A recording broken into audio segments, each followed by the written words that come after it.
अयान और अद्विक की नोक-झोंक। अयान जो सपने में देख रहा था कि उसकी और अद्विक की फोटोज पूरे कॉलेज में फैल गई थी, और सभी लोग अयान से जो अब तक उसकी स्टेटस से डरते थे, पर अब ये जानकर कि वो नॉर्मल नहीं है तो अब पूरी सोसाइटी और उसकी फैमिली उसका मजाक उड़ा रहे थे। अयान जो इस समय अपनी एक किस को लेकर इतना भयंकर सपना देखा रहा था कि तभी उसके ऊपर किसी ने ठंडा पानी डाला। अयान की नींद उसके ऊपर डाले गए ठंडे पानी से खुल गई। अयान अपने बुरे सपने से बाहर आया, तब जाकर उसने एक चैन की सांस ली कि चलो ये एक सपना था। जब उसने अपनी आंखें खोली तो उसने अपने ठीक सामने पानी की बाल्टी को पकड़े हुए अद्विक दिखा। अद्विक को देख अयान को अब ठंड महसूस होने लगी। उसने अद्विक पर चिल्लाते हुए कहा, यू इडियट मैन, तुम्हारी हिम्मत कैसे हुई मुझ पर पानी डालने की।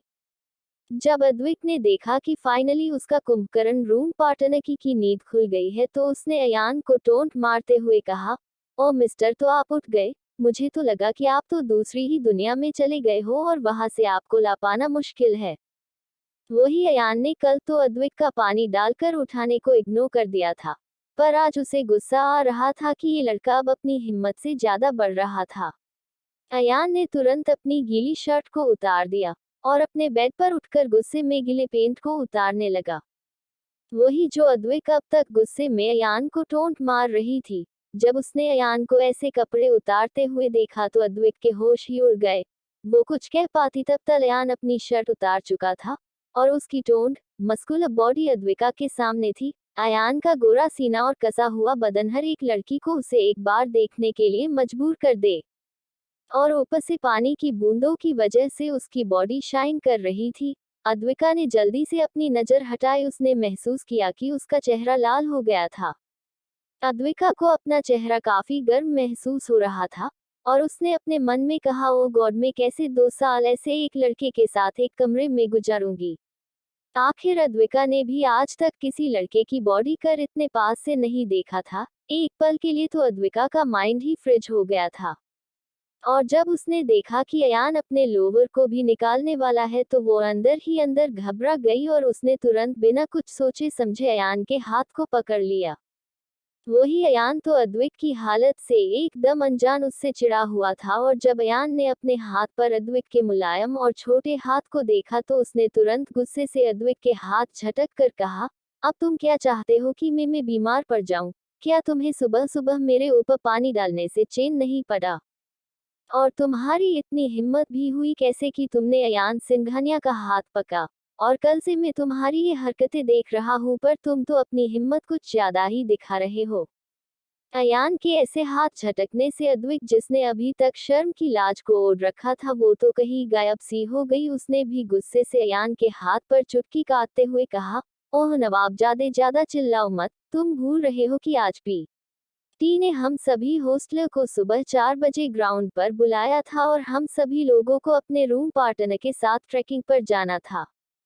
फिर अद्विक ने गुस्से भी अयान से दूर जाते हुए कहा, अब तुम्हें जो करना है करो, मैं तो जा रहा हूँ नीचे, और तुम्हारे साथ जो होगा वो तुम ही जानो। इतना कह अद्विक गुस्से में पैर पटकते हुए कमरे से बाहर चला गया। वही अयान ने जाते हुए अद्विक को देखकर कहा, ओह शीट, में ये कैसे भूल गया, मुझे जल्दी नीचे जाना होगा। फिर उसने एक बार अपने आप को देखा और कहा, वैसे नहा तो लिया हुआ हूँ मैं, तो बस अब मुझे नीचे जाना है। अयान जल्दी से तैयार होकर नीचे ग्राउंड पर पहुंचा तो वहां सभी बॉयज रनिंग ट्रैक पर रनिंग कर रहे थे, और बीच में खड़े एक हटे कट्टे इंसान जिनके एक हाथ में स्टिक थी और गले में विस्लीक सिटी थी, वो बॉयज हॉस्टल के टी सुधीर सर थे, जो बहुत ही ज्यादा कड़क स्वभाव के थे। जब उन्होंने अयान को वहां इतने लेट आते हुए देखा तो उन्होंने अपनी सिटी बजाते हुए अयान को बुलाया। अयान तो अपने पूरे रोब में टी के पास जा रहा था। उसकी चाल ऐसी थी जैसे वो यहाँ मॉडलिंग कर रहा हो। वहां रनिंग कर रहे बच्चे आपस में कुसपुसाने लगे कि आज टी इसे नहीं छोड़ने वाले। इन सर के सामने अच्छे अच्छों की कुछ नहीं चलती। वही अनुज और उसके ग्रुप के लोग भी बेशब्री से अयान पर डांट लगने का इंतजार कर रहे थे। जब अयान टी के सामने पहुंचा तो पीटी ने अयान को घूर कर देखा और अयान पर गुस्से से बरसते हुए बोले, तो दिल्ली शहर के नंबर 1 बैड बॉय को ये भी होश नहीं है कि उन्हें सुबह यहाँ ना था है ना। अयान ने जब पीटी को खुद पर ऐसे बरसते देखा, तो उसने अपनी कोल्ड आंखों से उन्हें देखा, जैसे कहना चाह रहा हो, अगर बैड बॉय हूँ तो वैसी हरकतें भी होंगी। अब अयान की उन कोल्ड आइज से तो पीटी की भी सिट्टी पिट्टी गुल हो गया। उन्होंने अयान से आंखें चुराते हुए कहा, ठीक है, आज पहला दिन तो मैं छोड़ रहा हूँ, अब चलो जाओ अपने राउंड कंप्लीट करो। अयान ने इस बार उन्हें कोई रिएक्शन नहीं दिया और हर्ष सक्षम के साथ जाकर राउंड लगाने लगा। वही अद्विक और अनुज जो कब से बेशब्री से अयान की बेइज्जती होते हुए देखना चाहते थे, उनके मुंह लटक गए। आखिर वो भूल कैसे गए कि सामने वाला इंसान कोई आज्ञाकारी स्टूडेंट नहीं बल्कि फेमस बैड बॉय अयान है, जो ऐसे कैसे डांट सुन सकता था। अद्विक अपने सूखे हुए मुंह के साथ रनिंग कर रहा था कि तभी पीछे से अयान ने उसके कान के बेहद करीब आकर कहा, तुमने बहुत छिपाने की कोशिश की पर मुझे तुम्हारा सीक्रेट पता चल गया। अयान के मुंह से निकले ये शब्द सुन तो अद्विक की जान ही हलक में अटक गई थी। जब अद्विका ने अयान की अपने पीछे से इतनी करीब आवाज सुनी तो वो थोड़ा घबरा गई थी कि आखिर अयान को उसके बारे में किस रहस्य के बारे में पता चला। अयान ने जब अद्विका के चेहरे के उड़े हुए रंग को देखा तो उसे अंदर ही अंदर हंसी आने लगी थी। उसने अद्विक के साथ दौड़ते हुए कहा, मुझे पता चल गया है कि तुम सब लोगों से छुपा रहे हो कि तुम्हें लड़कों में इंटरेस्ट है ना, मैंने सही पकड़ लिया ना।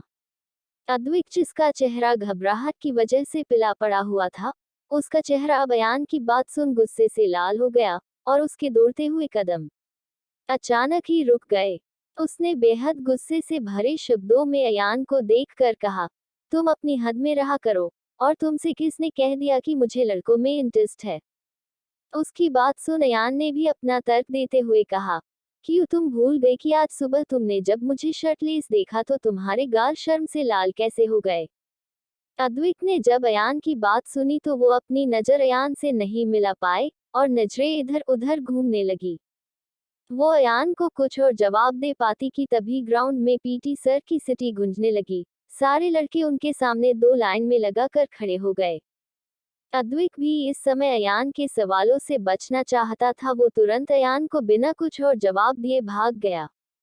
अद्विक को ऐसे वहां से यूं जाता देख अब अयान के चेहरे की हवाया उड़ने लगी। उसने अपने सर को पीटते हुए कहा, ओह गॉड, इस लड़के का मेरी बात पर ऐसा रिएक्शन क्यों था, जैसे कि मैंने जो मजाक में कहा था वो सब सच था। फिर उसने एक रोते हुए एक्सप्रेशन से कहा, अगर मैंने जो कहा वो सच हुआ तो। तभी उसे पीटी सर की सीटी की आवाज आई, जिससे वो अपने ख्यालों की दुनिया से बाहर आया। थोड़ी ही देर में सारे लोग लाइन में खड़े हो गए। पीटी सर ने सभी लड़कों को देखा और उन्हें हॉस्टल कैंपस के बाहर की डायरेक्शन बताने लगे। उन्होंने ट्रैकिंग के लिए उन्हें सारे रास्ते और प्रॉब्लम को बताया। पीटी सर ने सभी बच्चों को एक एक मैप देकर कहा, यह आप लोगों का डेस्टिनेशन मैप है। जिस रूम नंबर का नाम सर्कल इस मैप पर बना हुआ है, आप लोगों को उसी जगह से अपने रूम नंबर का कोड कोइन लाना होगा। फिर कुछ और गाइडलाइंस देने के बाद उन्होंने अपनी विसल बजाकर कहा, so ready boys for your goal. इतना कह उन्होंने विसल बजा दी और सारे स्टूडेंट्स अपने अपने रूम नंबर कोइन को ढूंढने के लिए निकल गए। अयान और अद्विक के हाथ में भी उनके रूम नंबर कोइन को ढूंढने के लिए निकल गए। पहले तो उन दोनों ने एक दूसरे को बिल्कुल भी नहीं देखा और न ही एक दूसरे से बात करने की कोशिश की। अद्विक के हाथ में रोड मैप था और वो बोट हाई ज्यादा सीरियस होकर मैप को देख के चल रहा था। पर अयान को कहा चैन था, यूज टू अस कॉलेज की एक्टिविटीज पर गुस्सा आ रहा था कि इन लोगों ने सुबह सुबह उठाकर इन फालतू के काम में लगा रखा ही। अयान का फ्रस्ट्रेटेड लुक अद्विक को साफ साफ दिख रहा था। अयान ने चिढ़ते हुए अद्विक की तरफ देखा जो उसकी टाफ हाई देख रहा था। अयान ने अद्विक को देखा और उसके दिमाग में फिर से खुराफटी चलने लगी। अयान के दिमाग से अभी सुबह जो अद्विक ने पानी डालकर जो यूज उठाया था वो अभी यूज भूलनटा। अयान इधर उधर देख हाय रहा था कि जिससे वो अद्विक को अच्छे से सबक सिखा सके। तभी अद्विक की नजर जंगल जीज ट्रैकिंग एरिया में एक डे जीज किडे पार पड़ी। अयान को लगा कि वो किडे बस ऐसे ही और ज्यादा खतरनाक नहीं। तो अयान ने ज्यादा सोचे बिना उस केकड़े को पीछे के हिस्से उठा लिया। वही अद्विक का ध्यान अभी तक अयान के ऊपर नहीं गया कि वो क्या कर रहा है। वो माओमी देखते हुए आगे चल हाय रहा था कि तभी अयान ने जल्दी से उस केकड़े को उठाकर तुरंत अद्विक के सपार डाल दिया और फिर चुपचाप अद्विक के साथ चलने लगा। जीज उसने अभी कुछ किया हाय नी। अद्विक ने अयन को घूरा और कहा तुम कहा दी अभी, क्या तुम में कोई सीरियसनेस नहीं जो इसे हाय इधर उधर घूम रहे हो। पर अयान ने अद्विक की बात का कोई जवाब नहीं दिया। उसके दिमाग में तो बस वो संस चल रहा था जब अद्विक घबराकर इधर उधर डोलेगी। अपने ख्याली दुनिया में ये सब सोक्ड हुए अयान के फेस पर स्माइल आ गई थी। तभी उसका ध्यान अद्विक की आवाज से होश आया। उसने अद्विक को देखकर कहा कुछ नहीं बस थोड़ा पिचर गया था। अब अद्विक ने भी अयान से ज्यादा सवाल जवाब नहीं किया और सीधे शिट चलने लगा। वही केकड़ा अब धीरे धीरे अद्विक की पिट पार चलने लगा। पाटू अद्विक को ऐसा लगा कि उसकी पिट पार इसे हाई कुछ चल रहा ही तो उसने इस बात को इग्नोर किया। वही अयान भी अद्विक के हर एक इमोशन को देख रहा था। पर अब धीरे धीरे अद्विक को कुछ अजीब लगने लगा। उसने ओंग एक हाथ अपनी पीठ पर डालकर चेक करने की कोशिश की क्या कोई किधर ही क्या उसके कपड़ों के बिक में, और अद्विक को इसे कोई किधर नजर नहीं आया। अयान को लगा अद्विक अब उससे मदद मजंगा पार। वही अद्विक को अब यकीन हो गया था कि इसकी पिट में कोई ना कोई किधर ही, और उसने जब अद्विक की टाफ देखा तो उसके एक्सप्रेशन देखने यूज लगा कि उसके साथ जो कीच भी हो रहा ही उसमें कहीं ना कहीं अयान का हाथ ही। पर वो अयान से इस मामले में कोई मदद ले नहीं सकता था क्योंकि आखिर थी तो वो लड़की। अभी अद्विक इतना सोच हाय रहा था कि वो कैसे इस मुसीबत से निकली कि तभी उसकी पिठ पर अचानक बेहद दर्द हुआ और उसके मुंह से एक दर्द भरी चीख निकल गई। डॉट डॉट अयान ने जब अद्विक की चीख सुनी तो वो हैरान हो गया। वो तुरंत अद्विक के पास गया तो उसने देखा कि अद्विक के चेहरा पर दर्द साफ साफ झलक रहा था। अयान इस समय बहुत ही ज्यादा कंफ्यूज था कि उसके केकड़े डालने से अद्विक को इतना दर्द क्यों हो रहा है। उसके हिसाब से तो इस समय अद्विक को उछल उछल कर अपने कपड़ों से केकड़े को निकालना चाहिए और डर कर अयान से उसकी मदद मांगनी चाहिए।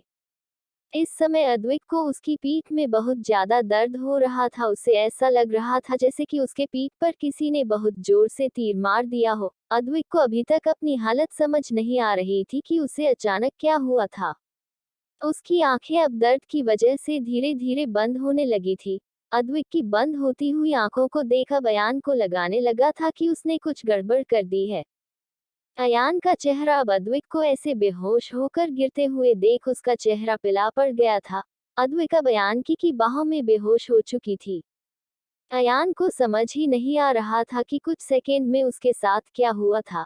अयान के चेहरे पर अब घबराहट आने लगी। उसने अपने आसपास देखा तो सभी जगह सिर्फ पेड़ ही पेड़ और घना जंगल था और इस समय बस उस जगह पर सुबह के 5 बजे होने की वजह से हल्की हल्की रोशनी आ रही थी। अयान ने अद्विक के मुरझे हुए चेहरे को देखा। आज पहली बार अयान सिंघानिया हेल्पलेस महसूस कर रहा था।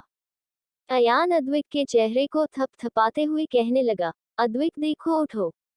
तुम ऐसे मजाक नहीं कर सकते।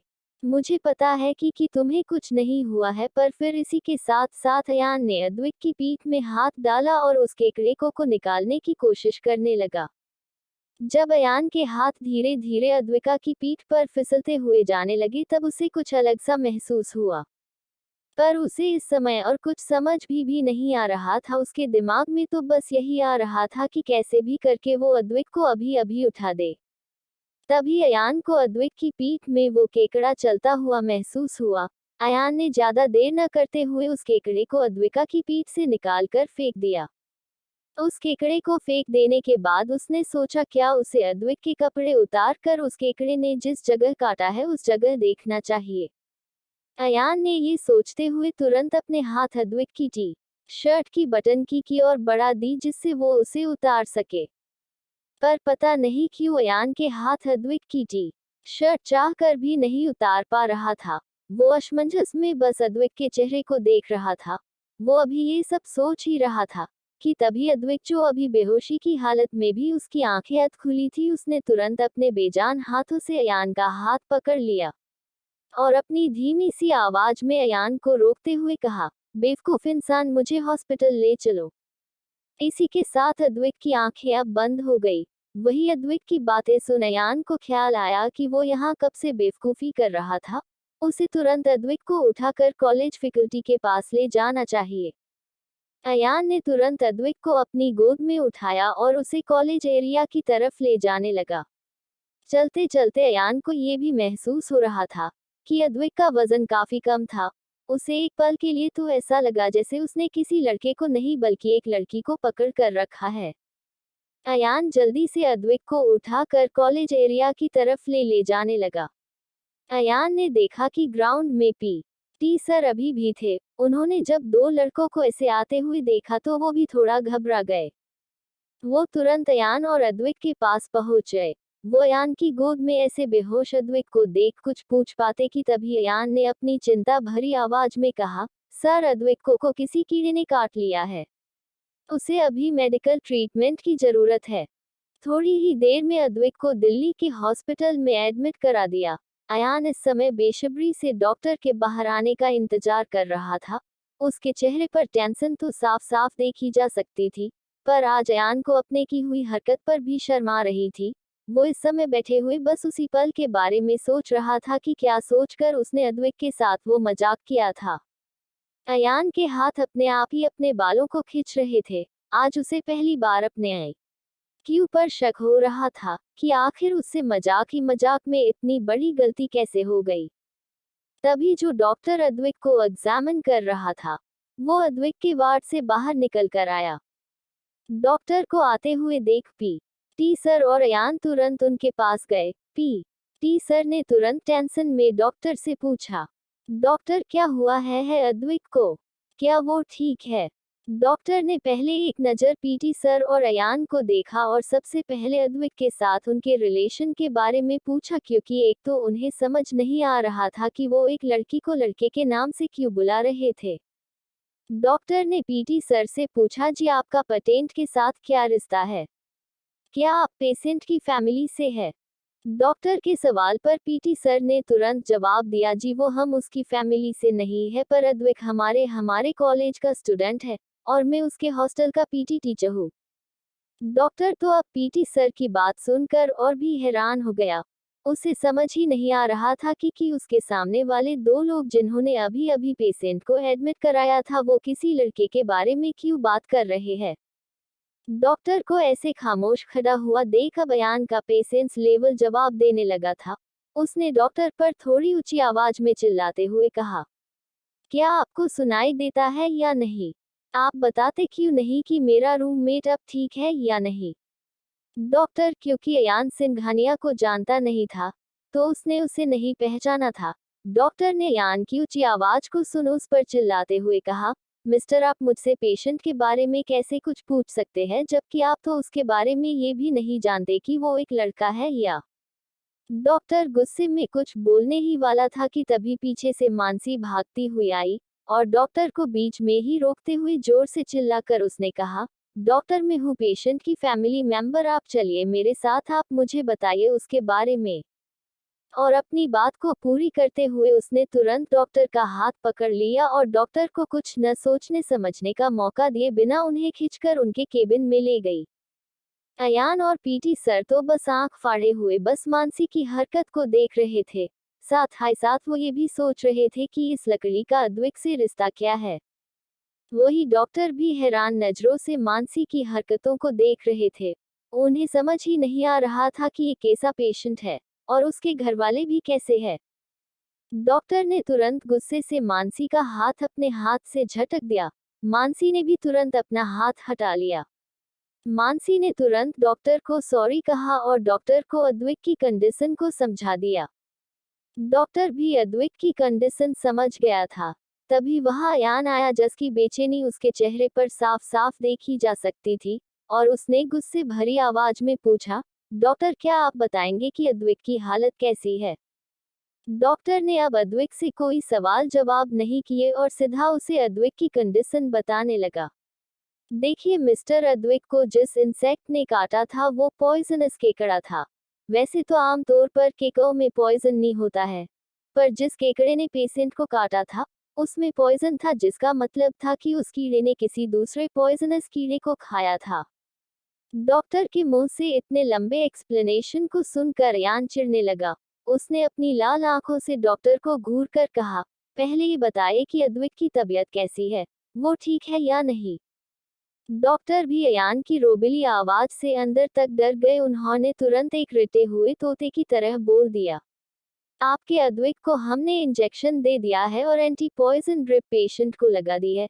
अब उनकी कंडीशन के बारे में हम ड्रिप के बाद ही बता सकते हैं कि उनके शरीर से सारा पॉइजन निकला है या नहीं।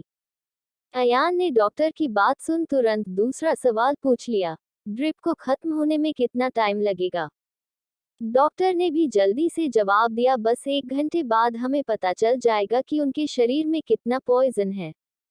फिर डॉक्टर ने हल्की आवाज में अयान से पूछ लिया, वैसे मुझे ये समझ नहीं आ रहा कि उस केकड़े ने पेशेंट को उनकी पीठ पर कैसे काट लिया। डॉक्टर के इस सवाल से अद्विक की आंखें अपने आप ही शर्म से छुप गई, क्योंकि आज के बाद वो चाह कर भी ये भूल नहीं पाएगा कि उसकी वजह से आज अद्विक की ये हालत हुई थी। ऐसे ही 2 घंटे बीत गए। पीटी सर, मानसी और यान तीनों में से अभी तक कोई भी वापस नहीं गया था। वो बस अद्विक के ठीक होने की खबर को सुनना चाहते थे। तभी वो डॉक्टर आए और उन्होंने उन तीनों को देखकर एक स्माइल के साथ साथ कहा, थैंक टू गॉड पेशेंट की बॉडी से जहर निकल चुका है और शायद थोड़ी ही देर में उन्हें होश भी आ जाएगा। डॉक्टर की बात सुनकर तीनों ने ही चैन की सांस ली। तभी अयान ने बड़े ही रखी टोन में पीटी सर को देखकर कहा, सर आप हॉस्टल चले जाइए, अद्विक को मैं अपने साथ ले आऊंगा। पीटी सर ने पहले तो अद्विक की इस टोन के लिए उसे घूरा, पर फिर उन्हें याद आया कि सामने वाला इंसान कौन है। पर उन्हें भी एक क्वेश्चन जानना था। उन्होंने अयान के चेहरे को बड़े ही गौर से देखकर पूछा, क्या तुम मुझे बताओगे जब तुम दोनों साथ में थे तो उस केकड़े ने अद्विक को काटा कैसे। अब अयान ऑलरेडी गिल्ट में था और ऊपर से पर सर का ये सवाल उसे और गिल्टी फील करा रहा था, तो उसने थोड़ी ऊंची आवाज में पीटी सर को देखकर कहा, मुझे क्या पता, वो क्या मेरी पत्नी है जो मैं हर पल उस पर नजर बनाए रखता। अयान के गुस्से को देख पीटी सर ने कुछ नहीं बोला और बस अपना सर हिलाकर चले गए। वही पास खड़ी मानसी तो अयान के एटीट्यूड पर फ्लैट हुए जा रही थी। वो अयान को एकटक घूरते हुए मन ही मन में सोचने लगी, हाय ये कितना हैंडसम बंदा है, और इसका गुस्सा तो हाय, मैं तो गुड़ खाकर ही मर जावा। अयान को जब अपने ऊपर किसी की घुरती हुई आंखें महसूस हुई तो उसने मानसी की तरफ देखा, जिससे मानसी हड़बड़ा गई और अयान की खतरनाक नजरों से बचने के लिए इधर उधर देखने लगी। अयान को तो मानसी की एम्ब्रासमेंट से कोई फर्क नहीं पड़ रहा था। उसने तो मानसी से वही सवाल पूछा जो उसके मन में चल रहा था, मिस क्या आप बता सकती है कि आपका क्या रिलेशन है मेरे रूममेट के साथ। अयान को खुद से बात करता देख मानसी पहले तो हड़बड़ा गई, पर फिर उसने भी अपने आप को जल्दी से काम किया और अयान को देखकर कहा, वो मैं अद्विक की फ्रेंड हूँ। मानसी की बात सुन अयान की त्योरियां चढ़ गई, जैसे वो उससे पूछना चाहता हो को फ्रेंड या गर्लफ्रेंड। अयान के ऐसे रिएक्शन पर मानसी ने एक फीकी हंसी देते हुए कहा, ऑफ कोर्स फ्रेंड हूँ, अभी हमारी उम्र ही क्या है इन चीजों की। अयान ने मानसी की बात सुन बस अपना सर हिला दिया। तभी उसके दिमाग में एक और सवाल आया। उसने तुरंत मानसी से पूछा, तो डॉक्टर से आपने कैसे प्रूव किया कि तुम उसकी दोस्त हो।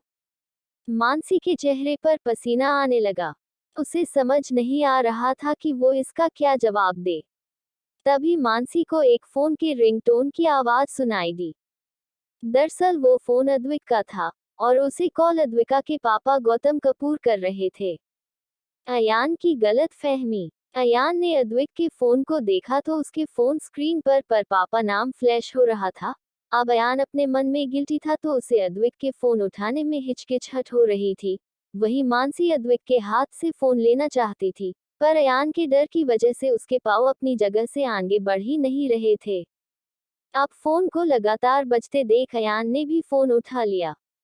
अयान कुछ कह पाता कि उससे पहले ही गौतम जी की एक्साइटमेंट से भरी हुई आवाज आई, नूर बेटा आज तो आपका पहला दिन है ना, आप तैयार हो गई। अयान तो गौतम जी की बात सुन मन ही मन में सोचने लगा, ये अद्विक के पापा भी इसी की तरह अजीब क्यों है। कोई अपने इतने बड़े बेटे को नूर कहकर कैसे बुला सकता है, और यही सोचते हुए उसके एक्सप्रेशनलेस फेस पर इरिटेटिंग से एक्सप्रेशन आ गए। तभी फोन पर गौतम जी को एहसास हुआ कि जब से वही बोले जा रहे हैं उनकी लाडली बेटी तो कुछ बोली ही नहीं। उन्होंने फिर कहा, नूर क्या हुआ, आप कुछ बोल क्यों नहीं रही? क्या आप अपने पापा से अभी भी नाराज है? आज गौतम जी ने 1 महीने बाद अद्विका को कॉल किया था। अद्विका की सेफ्टी की वजह से गौतम जी अब सिर्फ अद्विका से सिर्फ एक बार ही कॉल पर बात कर सकते थे। अभी गौतम जी फिर कुछ कहते उससे पहले अयान ने गौतम जी से कहा, अंकल आपने शायद अपने बेटे की जगह बेटी को कॉल कर दिया है। और रही बात आपके बेटे की तो वो कॉलेज निकल गया है, उसका फोन गलती से मेरे पास रह गया था। अयान ने एक अच्छा सा बहाना बना दिया क्योंकि वो किसी भी हालत में अद्विक की कंडीशन के बारे में नहीं बच सकता था। वही जब गौतम जी ने अपनी बेटी के फोन पर से किसी लड़के की आवाज सुनी तो वो पहले शॉक हो गए, पर फिर उन्हें याद आया कि उनकी बच्ची दिल्ली में किस हालत में रह रही है। गौतम जी अपनी बेटी की हालत को सोचकर और हताश हो गए। वो फिर एक बार अपने आप को एक हारा हुआ पिता महसूस कर रहे थे।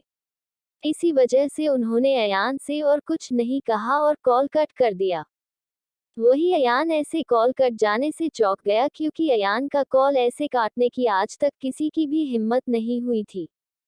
वो फोन को घूर ही रहा था कि तभी उसे अंदर के वार्ड से मानसी की खुशी भरी आवाज आई। मानसी की आवाज सुन अयान भी तुरंत अद्विक के वार्ड में चला गया। उसने जब अंदर देखा तो मानसी अद्विक को गले लगाए हुए ही उसे डांट रही थी। अयान ने जब पीछे से देखा तो ऐसा लग रहा था कि मानसी और अद्विक एक दूसरे को किस कर रहे हैं, पर असल में मानसी अद्विक की बेक को ठीक कर रही थी और उसके कान में फुसफुसाकर उसकी गलती के लिए उसे डांट रही थी। अयान को ऐसे उन दोनों को इतने करीब देखकर बहुत ही अजीब लग रहा था। उसने तुरंत अपनी प्रेजेंस बताते हुए खरासना शुरू कर दिया। अयान को आता हुआ देख मानसी तुरंत अद्विक से दूर हो गई। वही अयान दोनों को ही ढंग से ऑब्जर्व कर रहा था और अपने मन में ही सोचने लगा, मैं तो इस मिस्टर गांधी को भोला भाला समझ रहा था, पर ये बंदा तो मुझसे एक कदम भी आगे है। अयान अपने मन ही मन में अद्विक और मानसी की पूरी राम कहानी इमेजिन कर चुका था कि तभी अद्विक ने अयान को देखा। वो कुछ कहना चाहता था क्योंकि उसे याद था कि बेहोश होने से पहले अयान उसके कपड़े उतार रहा था और उसे सबसे बड़ा डर इस बात का था कि अयान को पता चल गया कि वो एक लड़का नहीं बल्कि लड़की है। अद्विक ने अयान को देखा और अपने असली इंटेंशन को छिपाते हुए उससे पूछा, क्या हुआ अयन सिंघानिया, तुम मुझ जैसे घमंडी रूम पार्टनर से मिलने क्यों आए हो? तुम्हारे लिए तो अच्छा होता कि अगर मुझे कुछ हो जाता तो पूरा रूम तुम्हारा होता। अद्विक ने अयान से ऐसा इसीलिए पूछा क्योंकि अगर अब अयान को पता चल गया होगा कि वो एक लड़की है तो वो अभी उससे कह देगा को अब रूम तो मेरा ही है। पर यहाँ अद्विक की बात सुन अयान, जिसने बड़ी हिम्मत जुटाई थी कि वो पहली बार अपनी गलती एक्सेप्ट कर लेगा, उसका पूरी हिम्मत टूट गई। वो यही सोचने लगा, अगर मैंने इसे बता दिया तो कहीं ये लड़का ये न समझ ले ली मैंने रूम की वजह से इसे जानबूझकर मारने की कोशिश की थी। वैसे तो इसका मुझे कोई डर नहीं, पर मैं इस वक्त किसी भी हालत में मिस्टर सिंघानिया को अपने कॉलेज आता हुआ नहीं देखना चाहता। ये सब सोचते हुए अयान ने डिसाइड कर लिया था कि वो अब अद्विक को कुछ भी नहीं बताने वाला। अब अयान ने भी अपने पुराने वाले अवतार में आकर पूरे एटीट्यूड के साथ अद्विक को देखकर कहने लगा, मुझे कोई शौक नहीं था यहाँ रहने का। वो तो पीटी सर को कुछ काम आ गया था तो वो मुझे छोड़कर चले गए। फिर उसने मानसी को एक लुक देकर कहा, क्योंकि तुम्हारी गर्लफ्रेंड से तो कुछ भी नहीं होने वाला था। अयान की बात सुन मानसी ने तुरंत कहा, मैं अद्विक की कोई गर्लफ्रेंड नहीं हूँ। अयान सिंघानिया, तुम्हें ये बात समझ क्यों नहीं आती? मानसी को चिढ़ में एहसास ही नहीं था कि कब उसकी आवाज नॉर्मल से ऊंची हो गई। जब उसने सामने अयान की खतरनाक आंखों से खुद को घूरते हुए पाया तो मानसी की तो धड़कन ही जैसे थम सी गई। उसने न अब देखा न था, तुरंत वहां से अपना पर्स उठाकर अद्विक को तरफ देखकर बोली, देख तेरा पार्टनर है यहाँ, मुझे कॉलेज भी पहुंचना है तो मैं चलती हूँ। इतना कह वो तुरंत अद्विक के वार्ड से भाग गई। अयान ने जब मानसी को इतने जल्दी से भागते हुए देखा तो वो मन ही मन में कहने लगा, ओ गॉड, इस लड़के की पूरी फैमिली भी अजीब है। तभी उसे अद्विक की आवाज आई। अद्विक ने अयान को देखकर कहा, देखो मैं अब ठीक हूँ तो डॉक्टर को बुला लाओ, मुझे अब हॉस्पिटल से डिस्चार्ज होना है। अयान ने अद्विक को गुरु कर देखा। उसकी आंखों से अद्विक साफ साफ समझ पा रही थी कि उसके कहने का मतलब है मैं कोई तुम्हारा नौकर नहीं हूँ। पर अद्विक ने उसके लॉक को पूरी तरह से नजरअंदाज किया और अब धमकी देने वाली टोन में कहा, तुम्हें यहाँ पीटी सर छोड़कर गए हैं ना। अद्विक की आधी ही बातों से वो उसके इंटेंशन समझ गया और अपने अंदर का गिल्ट को कम करने के लिए वो अद्विक की बात मानकर बाहर जाने लगा। तभी फिर वार्ड का गेट खुला और एक लड़की एक बहुत बड़ा सा 3 फ्लावर बुके लेकर अद्विक के पास आई।